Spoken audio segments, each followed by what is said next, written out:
Assalamualaikum warahmatullahi wabarakatuh. Hai anak-anak semua, apa kabarnya? Semoga hari ini kalian semua dalam keadaan sehat walafiat. Amin. Hari ini kita akan belajar tentang bab 4 menyambut usia balik. Sebelum memulai belajar, marilah kita berdoa terlebih dahulu. Bismillahirrahmanirrahim. Rabbi zidni ilman warzuqni fahma waj'alni minas solihin. Ya Allah, tambahkanlah aku ilmu dan berilah aku karunia agar dapat memahaminya dan jadikanlah aku masuk ke dalam golongan orang-orang yang soleh. Mari kita bahas bab 4 ini, yaitu menyambut usia balik. Ayo amati, di sini ada perkembangan manusia dari kecil hingga dewasa, bahkan lansia. Coba kalian sekarang hitung umur kalian itu sekarang berapa? Bagaimana perubahan tubuh kalian sejak kelas 1 sampai kelas 4? Apakah masih anak-anak atau sudah dewasa? Tentunya kalian mengalami perubahan pada badan dan mental sesuai perkembangan usia. Nah, kita akan belajar tentang tahap perkembangan usia yang sangat penting sebab berhubungan dengan kewajiban menjalankan syariat agama, yaitu usia balik atau dewasa. Secara bahasa, balik artinya sampai.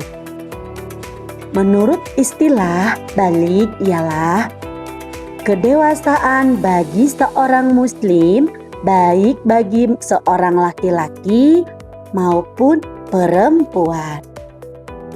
Kita akan bahas tanda-tanda usia balik menurut ilmu fikih. Pada materi ini, kita akan belajar tentang tanda-tanda balik dalam pandangan ilmu fikih dan ilmu biologi.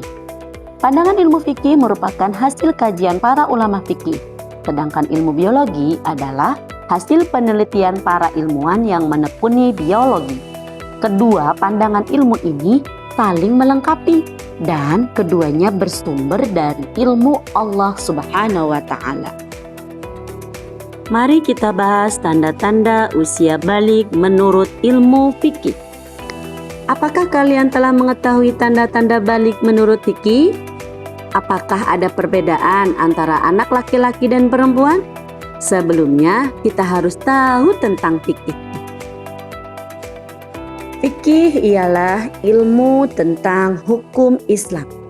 Fikih membahas tentang tata aturan ibadah, baik yang berhubungan dengan Allah Subhanahu wa Ta'ala atau yang berhubungan dengan sesama manusia.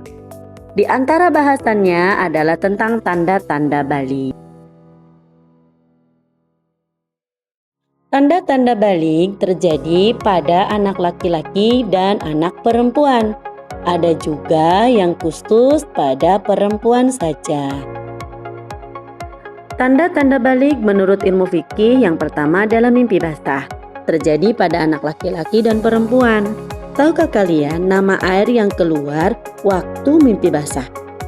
Namanya air mani atau sperma. Dan tanda balik yang kedua adalah haid.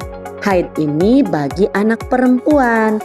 Ciri-cirinya keluar darah di kemaluan. Dan yang ketiga adalah berumur 15 tahun. 15 tahun ini jika anak tidak mengalami mimpi basah ataupun tidak mengalami haid. Jika sudah berumur 15 tahun maka dinamakan sudah balik. Kewajiban mandi bagi yang berhadas besar. Anak-anak, anak yang mengalami mimpi basah dan haid itu sedang berhadas besar. Untuk bersuci dari hadas besar dan bisa melakukan ibadah seperti sholat, tawaf, dan membaca Al-Quran, maka ia wajib mandi terlebih dahulu. Adapun tata cara mandi besar adalah sebagai berikut. Yang pertama, mencuci telapak tangan sebanyak 3 kali. Dan lanjut mencuci alat kelamin dengan tangan kiri. Kemudian tangan kiri dibersihkan menggunakan atau menggosokkannya ke tanah atau juga memakai sabun. Kemudian dilanjut dengan berwudu, wudunya yang sempurna.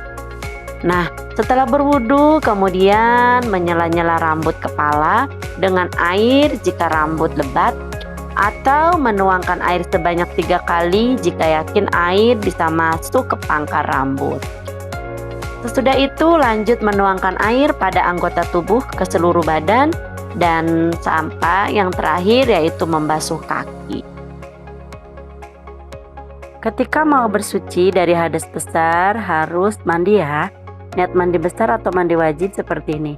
Bismillahirrahmanirrahim. Nawaitul ghusla li raf'il hadasil akbari fardhu lillahi ta'ala. Artinya, aku niat mandi wajib dari hadas besar fardu karena Allah Ta'ala. Kemudian mandi wajib dari haid adalah seperti ini. Bismillahirrahmanirrahim.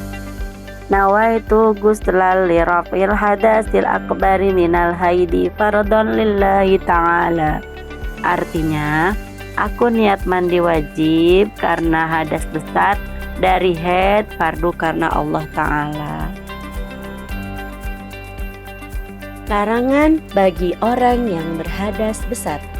Yang pertama, salat, sujud tilawah, dan sujud syukur. Kemudian membaca Al-Quran, menyentuh Al-Quran, membawa Al-Quran juga termasuk larangan bagi orang yang berhadas besar. Tawaf juga termasuk dilarang ya. Kemudian yang terakhir itu berdiam diri di masjid, itu juga termasuk larangan. Alhamdulillah materi tentang menyambut usia balik sudah selesai. Sudah Ibu sampaikan semua kepada anak-anak. Semoga apa yang Ibu sampaikan menjadi bermanfaat, dapat dipahami dan selalu diterapkan dalam kehidupan sehari-hari. Terima kasih, sampai jumpa lagi. Bye-bye. Wassalamualaikum warahmatullahi wabarakatuh.